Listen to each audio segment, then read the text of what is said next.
ఉన్న బంగారాన్ని విడిపించి ఆ రోజు ఆన్లైన్ రేటుకే మేము కొంటాం. Sharma gold company. నమస్కారం, వెల్కమ్ టు సుమన్ టీవీ. నేను గీతాంజలి. ప్రస్తుతం మనతో పాటు ప్రముఖ జ్యోతిషులు బ్రహ్మశ్రీ నందిభట్ల శ్రీహరి శర్మ గురువు గారు ఉన్నారు. వారితో మాట్లాడదాం. గురుగారు నమస్కారం అండి. వాగర్థావివ సంపృక్తౌ వాగర్థ ప్రతిపత్తయే జగతః పితరౌ వందే పార్వతీ పరమేశ్వరౌ.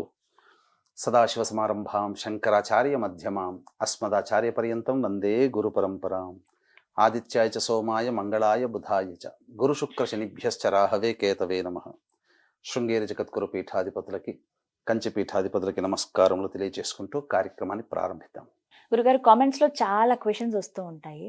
నందిభట్ల గారు చాలా డౌట్స్ క్లియర్ చేస్తున్నారు. వారు చెప్పిన వీడియోస్ అన్ని మేము ఫాలో అవుతున్నాము. అయితే ఒకటి మాకు ఎప్పుడు సందేహంగా ఉంది అని చెప్పి ఇలా కొన్ని వందల మెసేజ్లు వచ్చి ఉంటాయి.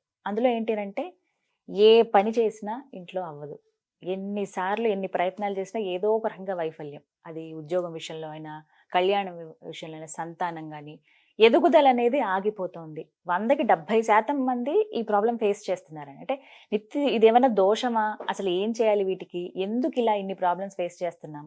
మా తండ్రులు తాతలు వాళ్ళు బాగున్నారు, నా తరం నుంచి వచ్చేటప్పటికి నా పిల్లలకి ఒక ప్రాబ్లం లాగా క్రియేట్ అయిపోయింది, ఏం జరిగిందో తెలియట్లేదు, ఎన్ని పూజలు చేస్తున్నా ఫలితం ఉండట్లేదు. ఇలా చాలా మంది కామెంట్ పెట్టారండి. అసలు వీటికి కారణాలు ఏంటి? ఏమైనా దోషమా? ఎందుకు ఇలా జరుగుతుంది ఒక వ్యక్తి జీవితంలో? చాలా మంచి ప్రశ్న వేశారమ్మా గీతాంజలి గారు. ఎందుకనంటే ప్రస్తుతం ఉన్నటువంటి సమాజంలో ఈ పట్టి పీడిస్తున్నటువంటి అనేక దోషాలు ఇప్పుడు మానవులు అనుభవిస్తున్నారమ్మా. ఒక 30 సంవత్సరాల క్రిందటి వరకు మీరన్నట్టుగా తాత ముత్తాతల తరంలో కానీ వాళ్ళ తరంలో కానీ ఎక్కడా సమస్యలు అనేటువంటివి లేకుండా ప్రశాంతకరమైన జీవితాన్ని అనుభవిస్తున్నప్పుడు, ఇప్పుడు పిల్లలు పుట్టి ఆ పిల్లలు పెంచి పెద్ద చేసి ఉద్యోగస్తులైన తర్వాత చదువు తగ్గ ఉద్యోగం రాక, అలాగే ఉద్యోగం ఉన్న అన్ని అర్హతలున్న వివాహాలు కాక, వివాహమైన సంతానం కలక్క, అనేక రకాలుగా తీవ్ర మనోవేదనకి తల్లిదండ్రులు, ముఖ్యంగా పిల్లలు కూడా తాము చదివిన చదువుకి మంచి ఉద్యోగం రాక, పక్క వాళ్ళు సాధారణంగా ఉన్నవాళ్ళు ఉన్నతమైనటువంటి భవిష్యత్తు ఉంటే మనకెందుకు రాలేకపోతుంది అని చెప్పి ఆలోచన చేసేటువంటి వాళ్ళు చాలా మంది ఉన్నారమ్మా ఇప్పుడు సమాజంలో. వాటన్నిటినీ కూడాను పట్టి పీడిస్తున్నటువంటి దోషాలు కొన్ని ఉన్నాయి. జాతక చక్రంలో ఇప్పుడు ప్రభావితం అవుతున్నాయి. ఆ దోషాలు ఇప్పుడు మానవుల్ని ప్రభావితం చేస్తున్నాయి. ఎలాంటివి ఉంటాయండి? చాలా ఉంటాయమ్మా. ముందుగా అసలు ఈ దోషాలు అప్పుడు పట్టి పీడించలేదు. తాత ముత్తాతలు తండ్రుల తరంలో పీడించినటువంటి దోషము ఇప్పుడు ఎందుకు పట్టి పీడిస్తుంది అంటే, రూట్స్ లెవెల్లో మనం ఆలోచించాలి. ఒకప్పుడు తండ్రి తరం వరకు కూడా, అంటే మన తండ్రి తరం వరకు కూడా పెద్దల ఆధీనంలో వాళ్ళ యొక్క జీవితాలు, మన జీవితాలన్నీ పెద్దల ఆధీనంలో వెళ్ళిపోయాయి.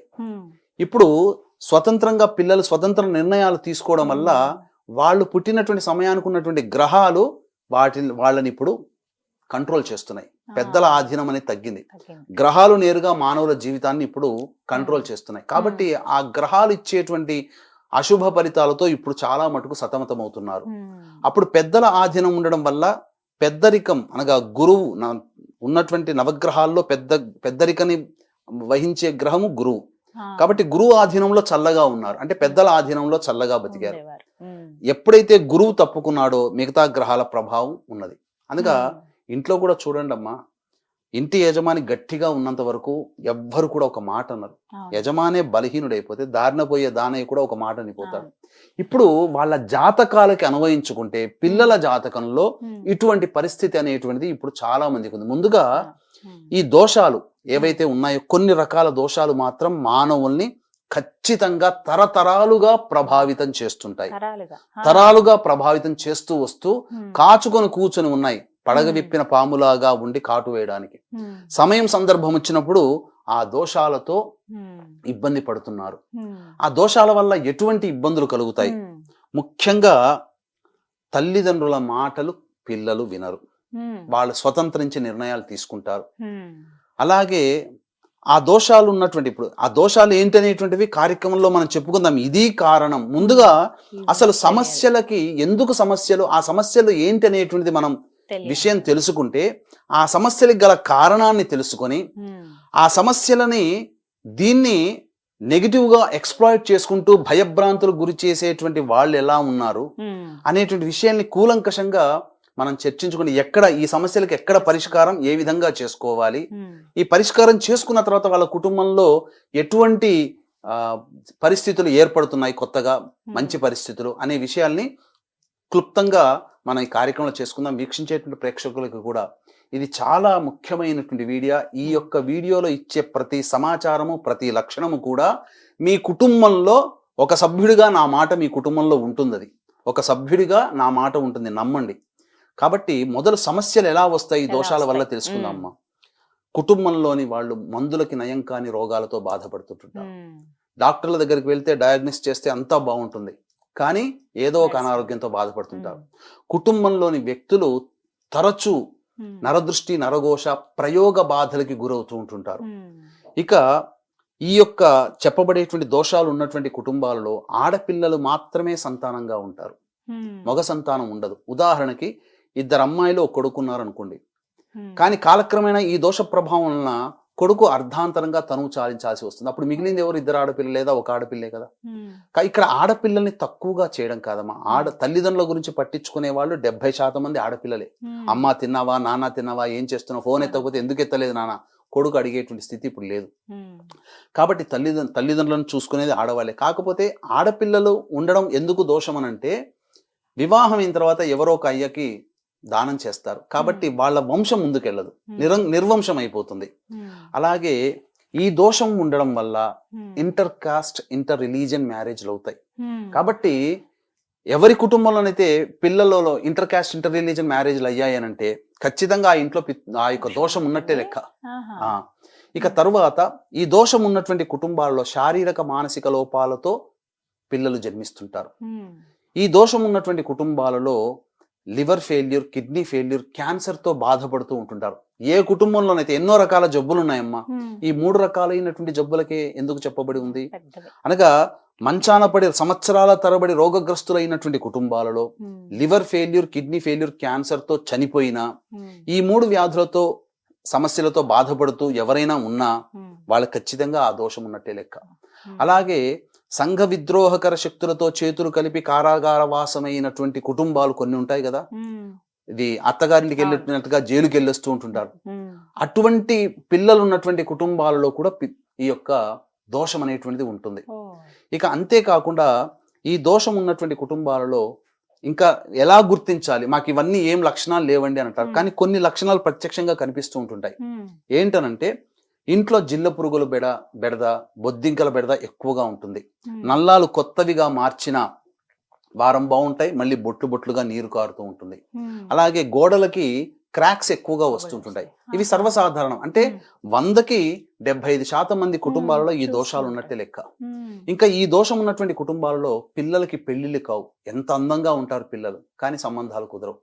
ఎంతో గొప్ప జాబులు, ₹1,00,000 సంపాదిస్తున్న పిల్లని ఇవ్వడానికి ఎవరు రెడీగా ఉండరు. ఈ దోషం ఉన్నటువంటి కుటుంబాల్లో పెళ్ళైనా కానీ సంతానం కలగదు. IVF ట్రీట్మెంట్ అన్ని డాక్టర్ దగ్గర పోతారు, మంచిగా ఆనందంగా ఉండండి అయ్యా మీకు సంతానం కలుగుతుంది అని చెప్తారు, కానీ సంతానము కలగదు. అలాగే ఈ దోషం, ఇప్పుడు చెప్పుకోబోయేటువంటి దోషం ఉన్నటువంటి కుటుంబాల్లో తరచూ డైవోర్సులు అవుతూ ఉంటుంటాయి. అలాగే ఎవరైతే కరోనాలో చనిపోయి ఉన్నారో వాళ్ళందరికీ కూడా ఈ దోషమే ఆపాదించబడి ఉంటుంది. అలాగే ఎంతో గొప్పగా కోట్లు సంపాదించి ఒక అనాలోచిత, ఒక అత్యాశకి పోయి ఒక చోట ఇన్వెస్ట్మెంట్ చేస్తారు, నష్టపోతారు. లేదా తెలిసిన వాళ్ళకి డబ్బు ఇస్తారు, ఇక తిరిగి రావు. ఇక ఎంత దేవుణ్ణి ప్రార్థించినా ఆ దేవతానుగ్రహం కలగలేదు, అసలు తిరగని చెట్టంటూ లేదు, మొక్కని దైవం అంటూ లేదు అని చెప్పి వాపోతుంటారు, దేవుడు కరుణించలేదు అన్నప్పుడు. ఈ దోషము, చెప్పుకోబోయే దోషం ఇంట్లో గనక ఉంటే మీరు అంటే ఇప్పటి వరకు ఎన్నో పూజలు చేసి ఉంటారు, ఒక్క దేవుడు కరుణించలేదు అని వాపోతుంటారు కదమ్మా. ఎందుకనంటే ఇప్పుడు చెప్పుకోబోయే దోషం గనక ఇంట్లో గనక ఉన్నట్లయితే ఆ ఇంటి గుమ్మం దగ్గరనే ఆ యొక్క పూజా ఫలితం ఆగిపోతుంది. ఎప్పుడైతే ఇంట్లో తిష్ట వేసిన ఆ దోషం తొలగిపోతుందో ఆ యొక్క పూజా ఫలితం అంతా ఇంట్లోకి చేరి వాళ్ళ ఇంట్లో మంచి జరుగుతుంది. అందుకనే ఈ దోషం క్లియర్ అవ్వగానే సంబంధించినటువంటి శుభ లక్షణాలన్నీ, వాళ్ళు ఏ కోరికతో పూజలు చేశారో ఆ కోరికలన్నీ సిద్ధిస్తూ ఉంటాయి. ఈ దోషం ఇంట్లో ఉండడం వల్ల ఆ కోరికలు నెరవేరవు, అందుకనే పూజా ఫలితాలు దక్కవు. కాబట్టి ఆ దోషాన్ని తొలగించుకుంటే ఈ పూజా ఫలితం వాళ్ళకి అందుబాటులోకి వస్తుంది. అంతేకాకుండా ఇప్పుడు వీక్షించేటువంటి ప్రేక్షకుల్లో సపోజ్ ఒక 2005 సంవత్సరంలో వివాహం అయింది అనుకుందాం ఒకరికి. వాళ్ళతో పాటు వివాహమైన కొన్ని కుటుంబాలు ఉంటాయి. కొన్ని కుటుంబాలు మాత్రం బాగా మంచి ఉచ్చ స్థితిలోకి వెళ్ళిపోతారు, మంచిగా సెటిల్ అయిపోతారు. కొన్ని కుటుంబాలు ఎక్కడ వేసిన గొంగడ అక్కడే ఉంటుంది.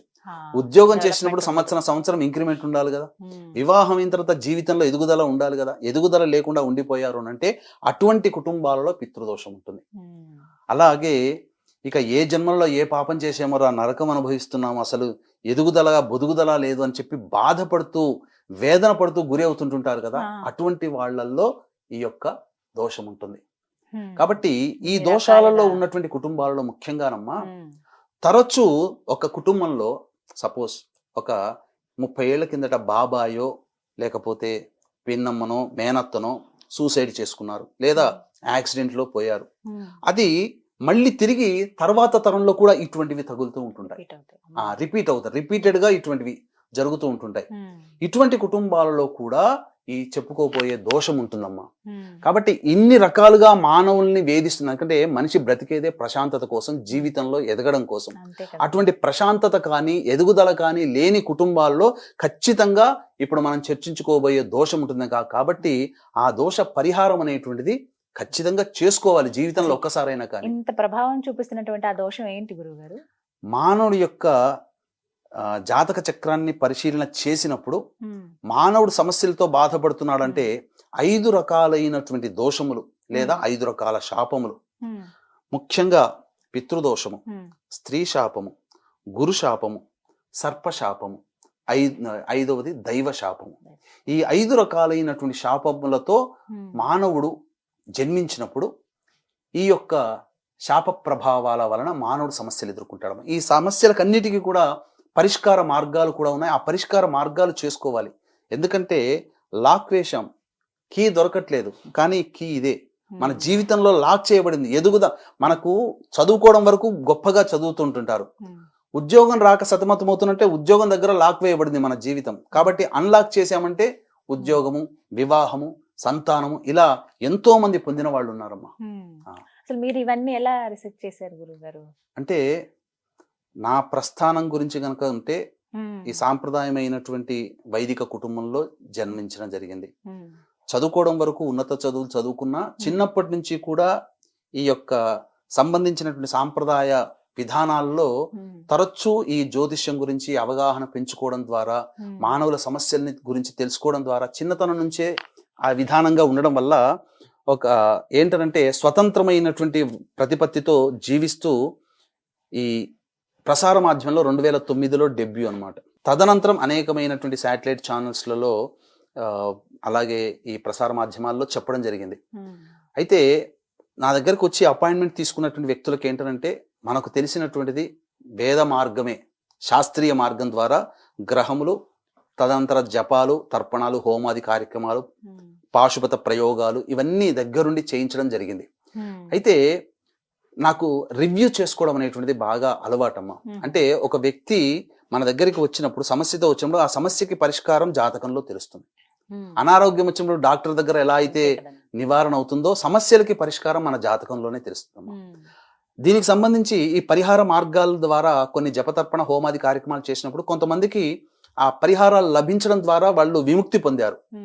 కానీ కొంతమంది మాత్రం అలాగే ఇబ్బందులు పడుతూ ఉన్నారు. ఎందుకు? మనం చేసినటువంటి పూజా విధానంలో ఏమైనా లోపం ఉందా? ఎందుకంటే లోపం ఉంటే సరి చేసుకోవాలి. తెలియకుండా తెలిసి చేసినా తెలియక చేసినా, తెలిసి చెయ్యకూడదు. తెలియకుండా జరిగితే ఏమైనా లోపం ఉందని మొత్తం రెక్టిఫై చేసుకుంటే ఎక్కడా లోపం కనబడలేదు, కరెక్ట్ గానే చేయించామే, అయినా ఎందుకు బాధపడుతున్నారంటే మనకు తెలియంది ఇంకా జాతకంలో ఏదో ఉంది, జాతక రహస్యం. కాబట్టి దీన్ని ఎవరి దగ్గర తెలుసుకోవాలనుకున్నప్పుడు 2013వ సంవత్సరంలో ఇప్పుడు శివలింక శర్మ గారిని ఆస్ట్రాలజీ మార్నింగ్ టైంలో వచ్చి చెప్పేవారు. ఆయన చాలా పెద్ద వయసు. తర్వాత ఆయన కొంతకాలానికి ఈ పుష్పగిరి పీఠం స్వామీజీ ద్వారా ఈ సన్యాస దీక్ష తీసుకొని తదనంతరం ఈ మధ్య కాలంలో 1 సంవత్సరం క్రిందట సిద్ధి పొందడం జరిగింది. ఒక డిబేట్లో భాగంగా పిలిచారు, నేను వెళ్తున్నా నాతో పాటు రావయ్య అన్నప్పుడు వెళ్ళాను. ఆ డిబేట్లో పాల్గొన్నప్పుడు నా మనసులో ఉన్నటువంటి ఆలోచన, నాకు తెలియని జ్ఞానం వీరి దగ్గర ఉందేమో తెలుసుకోవాలనే ఉద్దేశంతో వారిని అడగడం జరిగింది. ఏది మరి జాతకం ఏదైనా ఉందా, దాన్ని పరిశీలిద్దామంటే అందుబాటులో ఉన్న వ్యక్తి జాతకం చూపించి నేను చూపించాను. చూపిస్తే ఇతని జాతకంలో పలానా దోషాలని, ఈ దోషాలు ఉండడం వల్ల అంటే ఈ దోషం ఏంటండి అని అంటే సవివరంగా తెలియజేశాడు. తెలియజేసిన తర్వాత దాని మీద ఇంకా రీసెర్చ్ చేయడం మొదలుపెట్టి అనేక మాధ్యమాల ద్వారా అనేక మందిని కలిసి ఇది ఏంటి అసలు ఇట్లా అని చెప్పేసేసని సకల దోషాలకి ఇది అని చెప్పి అప్పట్లో ఇది మహా ఉత్కృష్టమైనటువంటి దోషం అమ్మ. దీన్ని మనం చేయించాలి అని అంటే మన దగ్గర ఎక్కువగా సామర్థ్యం ఉండాలి. కాబట్టి దీన్ని మన ఈ తెలుగు ప్రాంతంలో సామర్థ్యంగా చేయించే వాళ్ళు తక్కువ మంది ఉన్నారు. కాబట్టి ఎక్కడ చేస్తారో తెలుసుకుని మన తెలంగాణ ప్రాంతం వల్ల అయితే నాసిక్లోకి వెళ్ళండి అని చెప్పి, ఆంధ్ర ప్రాంతం వల్ల అయితే గోకర్ణానికి వెళ్ళండి అని చెప్పి చెప్పడం జరిగింది. అలా చేయించమని వెళ్ళిన వాళ్ళందరూ మళ్ళీ తిరిగి రావడం, మళ్ళీ అపాయింట్మెంట్స్ తీసుకున్నప్పుడు ఏమైందండి మీరు చేయించుకున్నారు ఎలా ఉంది అని అంటే అక్కడ కొన్ని మైనస్లు చెప్పారు. ఎందుకంటే పాజిటివ్ గురించి మనం కావాల్సింది ఎప్పుడు మైనసే కావాలి. ఎందుకంటే మైనస్ ని ప్లస్ చేసుకుంటేనే జీవితం. కాబట్టి ఆ మైనస్లు చెప్పిన దాంట్లో వాళ్ళు ఏంటంటే మేము మెకానికల్ గా చేస్తున్నాం, పక్క వాళ్ళు ఏదో చేస్తున్నారు చెప్తున్నాము. ఇంకా చెప్పాలంటే భాషా ప్రాబ్లం వాళ్ళకి. అందుకని తెలుగు వాళ్ళకి అర్థం కాదు, హిందీలో కానీ కన్నడలో కానీ మాట్లాడుతున్నారు, మన వాళ్ళకి అర్థం కాదు. పైగా ఒక మెకానికల్ గా చేశాం తప్ప మేము అనుభవిస్తూ చేయలేదు ఈ పూజా కార్యక్రమం అని చెప్పడం జరిగింది. ఇంకా బాగా నేను అబ్జర్వ్ చేసి తెలిసింది ఏంటంటే నాసిక్ త్రయంబకేశ్వరంలో ఈ తాంత్రిక విధానంతో చేస్తారు. అంటే బొమ్మని పిండితో బొమ్మని చేసి దానికి శవదహన సంస్కారం, అది తాంత్రిక పద్ధతి. కాబట్టి ఇప్పటికీ కూడా చాలా మంది నాసిక్ లో చేయించుకున్న వాళ్ళకి పరిహారాలు రాకపోగా ఇంకా నెగిటివ్ ఇన్ఫ్లుయెన్స్ లో పడిపోయారు వాళ్ళు. అందుకని నెగిటివ్ అనేటువంటిది జరిగింది. తద్వారా ఇంకా పాజిటివ్ ఎలా అని ఆలోచన చేస్తున్నప్పుడు చాలా మంది అనడం జరిగింది, ఇన్ని చెప్తున్న మీరే ఎందుకు చేయించకూడదు ఇవన్నీ అంటే, నాయనా ఇది సాధారణమైనది కాదు, మిగతా పూజ విషయంలోనైనా కానీ ఆఖరణ పూజ విషయంలో ఏం చెప్తాం, మంత్రహీనం క్రియాహీనం భక్తిహీనం పరమేశ్వర, ఆ యొక్క దోషంలో ఏం దోషం చేసినా నన్ను రక్షించు స్వామి అని. కానీ పితృదేవతల కార్యక్రమాలకు సంబంధించి చేసేటువంటి ఈ పితృదోషాలకు సంబంధించి చేసే దాంట్లో మనము ఏ తప్పు చేసినా, తెలియక చేసినా తెలిసి చేసినా తప్పే, అది మనల్ని పీడిస్తుంది అని చెప్పి ఎవరు చేస్తారనుకున్నప్పుడు నేనే స్వయంగా గోకర్ణ క్షేత్రానికి వెళ్ళి ఎక్కడ చేస్తున్నారు, ఇలా దాదాపు 600 కుటుంబాలు చేయించేటి ఉన్నాయమ్మా ఈ గోకర్ణం చుట్టుపక్కల. కానీ శాస్త్రీయ ప్రకారంగా చేయించేటువంటి వాళ్ళని మనం పట్టుకొని తద్వారా ఈ సంబంధించినటువంటిది 2015 నుంచి ఇవన్నీ చేయిస్తూ వస్తూ ఉన్నాం, ఈ శాస్త్రీయ పరంగా చేయిస్తూ వస్తున్నాం. కాబట్టి ఇప్పటికీ కూడా ఎంతో మంది ఈ దోష నివారణ జరిగిన తర్వాత చాలా మందికి మంచి జరిగినటువంటి సంఘటనలు ఉన్నాయి. అంటే గత దశాబ్ద కాలంగా చేస్తున్నాం, పుష్కర కాలం పైగా ఈ పితృదోషాలకు సంబంధించినటువంటి వాటిలో రీసెర్చ్ చేసి ఉన్నాం. కాకపోతే ఇప్పుడు ఏంటనంటే ఈ నకిలీ అనేటువంటిది రావడం ద్వారా చాలా మంది ఇబ్బందుల పాలవుతున్నారమ్మా, అది చెప్పవచ్చు. గురుగారు, అసలు ఈ పితృదోష పూజలు ఏవైతే ఉన్నాయో ఇప్పటి వరకు చెప్పిన ఈ ప్రాబ్లమ్స్ అన్ని కూడా పితృదోషం వల్ల వస్తాయని చెప్పారు. అయితే కొంతమంది పూజలు చేయించుకోవడానికి సిద్ధపడతారు, మాకు నివారణ అవ్వాలంటే మేము మంచిగా ఉండాలని ఎవరైనా కోరుకుంటారు. కొంతమంది అయితే ఆ ప్రాంతాలకు వెళ్ళిపోతూ ఉంటారు, ఆ ఫోన్లు చేసి అపాయింట్మెంట్ తీసుకుని వెళ్ళి కలుస్తూ ఉంటారు, అక్కడక్కడ పూజలు చేయించుకుని వస్తారు. కానీ ఏది సరైనది కాదనేది గుర్తించడం ఎలా అండి మాకు? అవును, ఈ ప్రాంతంలో మేము పూజ చేసుకుంటే, ఈ బ్రాహ్మణుడి ద్వారా మేము పూజ చేసుకుంటే ఖచ్చితంగా అది నివారణ అవుతుంది, ఈ విధంగానే పూజా పద్ధతి అంటే ఎలా ఏమన్నా ఉన్నాయా? అసలు మీరు అడిగింది కూడా చాలా సమంజసమేనమ్మా. ఎందుకనంటే పాపం మన వాళ్ళు తెలుగు వాళ్ళు తెలియక ఈ దోషం ఉందని చెప్పగానే ఫస్ట్ గూగుల్లో వెతుక్కొని వాళ్ళని కాంటాక్ట్ చేస్తారు. అంటే ముక్కు మొహం తెలవని వాళ్ళు సరిగ్గా చేయించే వాళ్ళ సామర్థ్యం ఉందా అని వెళ్ళిపోతారు. అక్కడ ప్రదేశాలలో ఇప్పుడు గోకర్ణంలో కూడా అనేక విధాలుగా చేయించే వాళ్ళు ఉన్నారు. చాలా మటుకు ఆ పద్ధతుల్లో తేడా ఎలా ఉంటుందంటేనమ్మా, ఇప్పుడు బ్రాహ్మణుడు చక్కగా వెళ్ళాడు అనుకోండి, అమ్మో వీళ్ళకి సబ్జెక్ట్ తెలిసి ఉంటుంది అని చెప్పి సశాస్త్రీయంగా మంత్రపూర్వకంగా చేయిస్తారు. బ్రాహ్మణి కాని అన్యులు ఉంటారు కదమ్మా, ఇతర కులస్తులు వెళ్ళినప్పుడు ఏమవుతుందంటే పురాణోక్తంగా చేయిస్తారు, మంత్రం ఉండదు అక్కడ, క్రియ మాత్రమే చేయిస్తారు.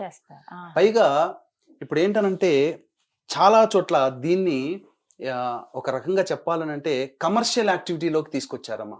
ఒకప్పుడు ఎంతో హుందాగా, ఒక బాధ్యతగా, ఒక నిజాయితీగా చేయించుకుంటూ వచ్చాం. కానీ ఇప్పుడు ఏమైపోయిందంటే దీని గురించి విపరీతమైనటువంటి ప్రచారాన్ని కల్పించడం ద్వారా ఈ దోషమే అన్ని రకాలైనటువంటి ఇబ్బందులకి కారణమని ఒక ప్రచారం చేయడం ద్వారా ఏమైపోయిందంటే ఒక మాయాతత్వముతో కూడుకున్నటువంటి విధానంలోకి వచ్చేసేసింది. ఎలా చెప్తున్నారు అంటే ఇప్పుడు ఎలా ఉంటుందనంటే, ఎలాగా ఈ యొక్క దోషానికి గురవుతున్నట్టే ఆఖరికి ఉన్నవే 27 నక్షత్రాలమ్మా. ఈ 27 నక్షత్రాలలో 19 నక్షత్రాలలో జన్మించిన వాళ్ళు పితృదోషానికి గురైన వాళ్ళని చెప్పి ఆ కమర్షియల్ గా వాళ్ళని అట్రాక్ట్ చేసుకుంటున్నారు. పైగా చెప్పాలి అని అంటే మీకు ఈ దోషం తొలగిపోవాలంటే ఈ వీడియో మీరు చూసి ఉండాలి. ఈ వీడియో గనక చూశారంటేనే మీకు పితృదోషం ఉంది, నన్ను చూశారంటేనే పితృదోషం ఉంది, నాతో కాంటాక్ట్ చేసి నాతో ఫోన్ లో మాట్లాడారు అంటేనే మీకు పితృదోషం ఉన్నట్టు లెక్క. మీ ఇంట్లో మీకు పితృదోషం ఉంటే పితృదోషం ఉన్నటువంటి వాళ్ళే మీ యొక్క కుటుంబంలో పిల్లలుగా పుడతారు. అలాగే పితృదోషం ఉన్నటువంటి పశుపక్షాదులకు కూడా పితృదోషాలని ఆపాదించి చివరికి ఎంత హీన స్థితికి దిగజారిపోయారంటే మన ఇంట్లో పెంచుకునే కుక్కలకి పిల్లులకు కూడా పితృదోషం ఉంటేనే మనకు ఆ పిల్లులకి ఈ సంబంధించినటువంటి జంతువులకి పాలిచ్చే జంతువులకి బర్రెలకి ఆవులకి కూడా పితృదోషం ఉంటేనే మన ఇంట్లో వస్తాయని ఇలా జనాల్ని మాయ ఒక రకంగా చెప్పాలంటే ఇక అది చూసిన వాడికి ఏంటంటే ఎలా అనిపిస్తుంది అంటే ఆహా ఈ వీడియో నేను చూశాను కాబట్టి నాకు ఉందేమో పితృదోషం అనే భ్రమలోకి వెళ్ళిపోయి ఇక దాన్ని అవసరం ఉన్నా లేకపోయినా జాతకం ఉన్నా లేకపోయినా ఆ చేయించుకోవాలి, లేకపోతే ఇంకా దోషం పెరిగిపోతుందేమో.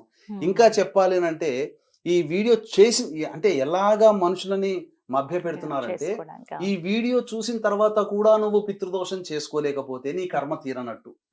ఎప్పుడు ఈ దోషం తొలగించుకుంటావో అప్పుడు నీ కర్మ అంటే నీ కర్మ తీరే మార్గం ఉంది కాబట్టి నా వీడియో చేసావు, మా వీడియోలు చూసావు అనేటట్టుగా దిగజారిపోయి దీన్ని కమర్షియల్ గా చేయడం జరుగుతుందమ్మా. ఇప్పుడు ఉన్నటువంటి ఇప్పుడు ఎవరైనా గోకర్ణానికి ఫోన్ చేశారనుకోండి అలాగే చెప్తున్నారు ఇప్పుడు అట్లా. ఆ విధంగా ఇంకా తెలుసుకోవాలంటే ఇప్పుడు ఏదైతే ఇట్లాంటి మాయ మాటలు చెప్పి జనాల్ని అట్రాక్ట్ చేసి తీసుకుపోయి చేయిస్తున్నారో అక్కడ చేసేటువంటి ఏంటంటే ఒక బ్రాహ్మణుడు అక్కడ విధానం ఉందమ్మా. ఒక బ్రాహ్మణుడు చేయించేవాడు ఉంటాడు. తర్వాత పంచసూక్త పారాయణానికి సూక్త పారాయణం చెయ్యాలి అక్కడ ఈ పితృదోషం తొలగిపోవడానికి. ఈ సూక్త పారాయణం చేసేటప్పుడు కనీసం 2 లేదా 3 బ్రాహ్మణులు ఒక్కొక్క వ్యక్తికి ఆ విధంగా పారాయణం చేయాలి, ఒక్కొక్క వ్యక్తికి కేటాయించాలి ఎవరైతే చేయిస్తారో. తర్వాత తిలహోమం అని ఉంటుంది. ఈ 5 రకాల శాపాల నివృత్తికి తిలహోమం ఉంటుంది. ఈ తిలహోమంలో ఒక బ్రాహ్మణుడు మరియు 4 బ్రాహ్మలు యజమానితో పాటు 5 ఆ హోమగుండం దగ్గర ఉంటారు. ఇప్పుడు ఏమైపోయింది, దీన్ని తూతూ మంత్రంగా చేస్తూ అతి తక్కువగా చేయించుకుంటూ ఒక బ్రాహ్మణుడే చేయిస్తాడు, హోమం కూడా ఒక బ్రాహ్మణుడే చేయిస్తున్నాడు. ఇలా జరిగిపోయి వాళ్ళు మోసపోతున్నారు. వీళ్ళకి ఎవరికి తెలియదు. ఈ మాయ మాటలు నమ్మిపోవడం వల్ల ఇబ్బందులు అనేటువంటి కలుగుతున్నాయమ్మా. అసలు విధానంగా చెప్పాలంటే మోక్షనారాయణ బలి పూజ, మొట్టమొదటిగా గణపతి సంకల్పము, తర్వాత ప్రేత సంకల్పము, తర్వాత ఈ యొక్క మంటపారాధన చేసిన తర్వాత బ్రహ్మ విష్ణు మహేశ్వర సవితృ యమ దేవతారాధన చేసిన తర్వాత ప్రేతావాహన చేసి ప్రేత తర్పణం జరిపించుకొని తదనంతరం త్రిపిండి శ్రాద్ధము వహించుకొని ఈ త్రిపిండి శ్రాద్ధము తర్వాత సూక్త పారాయణం జరిపించుకొని తదనంతరం ఈ యొక్క తిలాహోమం అనేటువంటిది చేసుకోవాలి. కాబట్టి ఈ విధంగా చేసుకున్న తర్వాతనే వాళ్ళకి పితృదోషము, మాతృశాపము, స్త్రీ శాపము, గురు శాపము, దైవ శాపము, సర్పశాపముల నుంచి పూర్తిగా విముక్తి కలుగుతుంది. కాబట్టి ఇటువంటివన్నీ కూడా మన పీఠమాధుర్యంలో ప్రతి నెల చక్కగా చేస్తున్నారు. ఈ కార్తీక మాసంలో ఆఖరి సోమవారం రోజున 25వ తారీఖు రోజున చక్కగా సశాస్త్రీయంగా చేయిస్తున్నాం. కాబట్టి ఇంకా చెప్పాలి అంటే ఇప్పుడు నాసిక్లోకి వెళ్ళారనుకోండి, ఎక్కడ ప్రదేశం ఫ్రీ కనబడితే అక్కడ మంటపారాధన పెట్టి చేయించేసేస్తారు. గోకర్ణంలో కూడా అట్లా. అంటే తీసుకుపోయేటప్పుడు చెప్పేటప్పుడేమో అద్భుతంగా చెప్తున్నారు, అక్కడికి వచ్చేసరికి వాళ్ళకి ఒక చెప్పాలనంటే వాళ్ళని ఒక ఇన్కమ్ జనరేటర్ గానే చూస్తున్నారు. భక్తులని మాయ మాటలతో అట్రాక్ట్ చేసి ఇన్కమ్ జనరేటర్ గా వాళ్ళని చూస్తూ ఇక్కడ మనం ఇప్పుడు మన విధానంలో అనుకోండి అమ్మా, పొద్దున 8 గంటలకి కార్యక్రమం ప్రారంభమైతే అల్పాహారము భోజనం కూడా చేయకుండా సాయంత్రం 5 గంటల వరకు ఈ కార్యక్రమాలు జరుగుతుంటాయి. అప్పటి వరకు నేను అక్కడ ఉంటాను. కాబట్టి ఒక రోజు పడుతుందమ్మా అక్కడ, అప్పటి వరకు ఉంటాను. కానీ సోకాల్డ్ పర్సన్స్ ఏంటంటే షో పుటప్గా కార్యక్రమం ప్రారంభంకి వస్తారు, అట్లా అందరికి ఒకసారి హాయ్ బాయ్ చెప్తారు, మళ్ళీ ఎండింగ్ అయ్యేటప్పుడు మళ్ళీ రిసీవ్ చేసుకుంటారు. సో ఈ విధమైనటువంటి విధానం అనేటువంటిది ఉంటుందో ప్రజలకి తెలియట్లేదు, మోసపోతున్నారు. ఈ మోసాన్ని గుర్తించకుండా మాయ మాటలకి లొంగిపోయి చేసుకోవడం ద్వారా అసలు పితృదోషం అనేటువంటిది కావట్లేదు. అందుకనే సశాస్త్రీయంగా పరిహారాలు ఉంటాయండి. ఆ పూజ మాత్రమే పరిహారము. వీటితో పాటుగా తదనంతరం కూడా కొన్ని నియమాలు పాటించాలమ్మా. అమావాస్య తిథులలో పితృతర్పణాలు చేసుకోవడం, స్వయంపాక దానం చేసుకోవడం, అభ్యాగతులకి అన్నాది కార్యక్రమాలు చేసుకోవడం, అలాగే ఈ యొక్క అమావాస్య రోజున గోవుకి సంబంధించి భోజన పదార్థం అంటే అన్నం కాదు, అవి తినేటువంటి వస్తువులు, కాయగూరలు, ఆకుకూరలు పెట్టడము. అలాగే మర్రి చెట్టుకి ఎప్పుడు కూడా ఈ సంబంధించిన సూర్యోదయం సమయంలో ఆ మర్రి చెట్టు దగ్గర నీటిని, ఒక గ్లాసు రాగి చెంబులో నీటిని ధారపోయడము, రావి చెట్టుని పూజ చేయడము, ఇవన్నీ చేయడం ద్వారా జరుగుతున్నాయి. కాబట్టి ఇవి అనేక పరిహారాలు. ఇప్పుడు మనకు చెప్పుకోవాలంటే మనకు ఈ సంబంధించినటువంటి ఎంతో మంది ఘనాపాటులని, ఎవరిని పెద్ద పెద్ద జ్యోతిష పండితులు కూడా నేను ఈ రోజు పొద్దున అడిగానమ్మా, ఏమండి ఈ చెప్పబడిన 27 నక్షత్రాల్లో 19 నక్షత్రాలు అనేటువంటి చెప్పుకుంటూ వస్తున్నారు బయట. ఈ నక్షత్రాలు పుడితే దోషం అంటే ఇక నక్షత్రంలో జన్మించిన వాడు భయపడిపోవాల్సిందే కదమ్మా. ఇక వాడు లేకున్నా వాడిని ఎలాగైనా మన కంట్రోల్లో తెచ్చుకొని కమర్షియల్ గా మనం వాడుకోవాలనే ఉద్దేశంతోనే చెప్పబడుతుంది తప్ప, అంతేకాకుండా పదే పదే కాల్స్ చేస్తూ ఉంటారు. మీరు కాల్ చేశారు, రండి చేయించుకోండి ఇట్లా అని. అక్కడ తత్వం అనేటువంటిది, అక్కడ తత్వం చాలా నెగిటివ్ లో అయిపోయిందమ్మా. కాబట్టి వీక్షించేటువంటి ప్రేక్షకులు ఇట్లాంటి మాయ మాటలు, నన్ను చూస్తేనో, నా మాట వింటేనో, నాతో మాట్లాడితేనో, నాతో కలిస్తేనే మీకు పితృదోషం ఉంటేనే నా దగ్గరకు వస్తారనే మాటల్ని నమ్మకండి. సశాస్త్రీయంగా, సాంప్రదాయంగా నిజంగా చేయించేటువంటి వ్యక్తుల జోలికి వెళ్ళండి.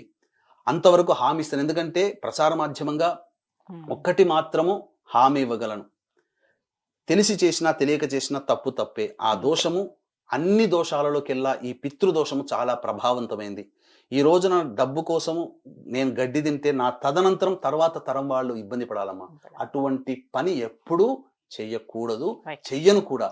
కాబట్టి అవకాశం ఉంటే చక్కగా గోకర్ణ క్షేత్రంలో మీకు నమ్మకం అంటేనే వెళ్ళి చేయించుకోండి. లేదు మాకు అక్కడ నమ్మకం లేదండి, ఎవరు చేస్తాం, ఫోన్ చేస్తాం కానీ ఎవరు చేస్తారో లేదో తెలియదు, ఎలాంటి వారు చేస్తారో లేదో అన్నప్పుడు ప్రతి నెల మన పీఠం ఆధ్వర్యంలో జరుగుతుంది. ఈ కార్తీక సోమవారం, ఆఖరి సోమవారం రోజున చక్కగా ఇక్కడ నుంచి హైదరాబాద్ నుంచి 24వ తారీఖు రోజున బయలుదేరుతున్నాం. అందులో మీరు పాలు పంచుకోవచ్చు.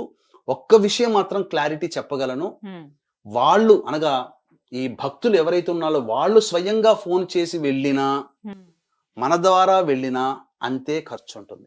ఖర్చులో ఏమాత్రము తేడా ఉండదు, ఒకే ఖర్చు. వాళ్ళు స్వయంగా వెళ్ళినా అదే ఖర్చు, వాళ్ళు స్వతంత్రంగా ఫోన్ చేసి ఎవరికి వాడితే వాళ్ళకి అక్కడ మాట్లాడుకొని వెళ్ళినా అదే ఖర్చు, మన త్రూ వెళ్ళినా అదే ఖర్చు. కాకపోతే మన త్రూ అయితే నేను దగ్గర ఉంటాను.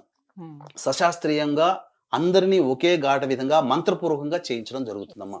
కాబట్టి ఈ దోషాలు గనక, ఈ పితృదోషాలు, మీరు అనుభవిస్తున్నటువంటి సకల దోషాలకి, సకల ఇబ్బందులకి కారణం ఈ యొక్క పితృదోష ప్రభావం వల్ల ఉంటుంది. కాబట్టి ఇప్పుడు ఆ పిల్లలు అనుభవిస్తున్నారు. కాబట్టి ఆ యొక్క దోష నివృత్తి జరిగితే చాలా మంది కుటుంబాలలో ఖచ్చితంగా 1 సంవత్సరం లోపల మంచి జరిగిన సంఘటనలు చాలా ఉన్నాయమ్మా. ఇప్పటి వరకు వేల కొలది ఈ యొక్క పితృదోష నివారణ కార్యక్రమాలు 2015వ సంవత్సరం నుంచి చేయిస్తూ వస్తూ ఉన్నాం. కాబట్టి చక్కగా 1 దశాబ్ద కాలంగా జరుగుతున్నటువంటి క్రతువులలో ఇంకా చెప్పాలి అని అంటే, పితృదోషాల పూజలకి బ్రాండ్ అంబాసిడర్ గా నన్నే దేవతలు ఎన్నుకున్నారని చెప్తున్నారమ్మా. అటువంటిది చాలా తప్పది. అంటే ఆ మాయ మాటల్లో ఆ పితృదోషాల నివారణకే నన్ను పుట్టించాడేమో అన్నట్టుగా చెప్పుకుంటూ జనాల్ని అట్రాక్ట్ చేయడం అనేటువంటిది ఇది సహేతుకం కాదు అని తెలియజేస్తూ, ఇటువంటి మోసపూరితమైనటువంటి మాటల్ని ఎవ్వరు కూడా విశ్వసించకుండా ఉండి ధర్మాన్ని, శాస్త్రాన్ని అనుసరిస్తున్న వాళ్ళ ద్వారా చేయించుకుంటే మీకు పితృదేవతలు సంతోషిస్తారు. ఇటువంటి మాయ మాటలు చెప్పేటువంటి వ్యక్తుల ద్వారా వెళ్ళినటువంటి వాళ్ళకి ఆ పితృదేవతల అనుగ్రహం కూడా కలగదని చెప్పవచ్చమ్మా. చక్కగా వివరించారు గురుగారు, ధన్యవాదాలండి. సర్వం శ్రీ ఉమామహేశ్వర పరబ్రహ్మార్పణమస్తు.